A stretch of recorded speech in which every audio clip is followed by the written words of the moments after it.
ভারতের তামিলনাড়ুর সালেম জেলার আত্তুর ডিটেনশন ক্যাম্পে থাকা ৫০ জন বাংলাদেশি নাগরিককে দেশে ফেরত পাঠানোর প্রক্রিয়া শুরু হয়েছে। স্থানীয় পুলিশ জানিয়েছে তাদের মধ্যে ৪৪ জন পুরুষ ও ৬ জন নারী রয়েছেন।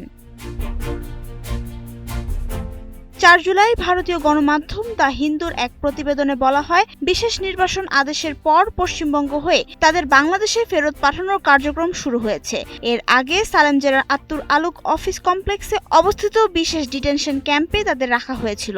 ৩ জুলাই কঠোর নিরাপত্তার মধ্যে ৩টি ভ্যানে করে তাদের তিরুচিরাপল্লীতে নেওয়া হয়। তিরুচিরাপল্লী থেকে বিশেষভাবে সংরক্ষিত কোচে হাওড়া এক্সপ্রেস ট্রেনে তাদের পশ্চিমবঙ্গের উদ্দেশ্যে পাঠানো হয়। পুরো যাত্রায় সালেম আর্মড রিজার্ভ পুলিশের নেতৃত্বে ৪০ সদস্যের একটি সশস্ত্র দল নিরাপত্তার দায়িত্বে ছিল। সংশ্লিষ্ট কর্তৃপক্ষ জানিয়েছে, পশ্চিমবঙ্গের হরিদাসপুর স্থলবন্দরে ভারতের সীমান্তরক্ষী বাহিনীর কাছে তাদের হস্তান্তর করা হবে। এরপর বিএসএফ বাংলাদেশি কর্তৃপক্ষের কাছে তাদের ফেরত দেওয়ার প্রক্রিয়া সম্পন্ন করবে।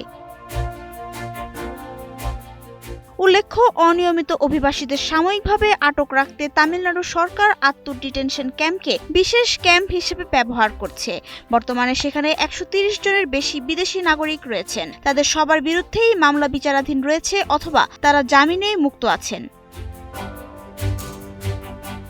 নাবিলা রহিম, সময়ের আলো।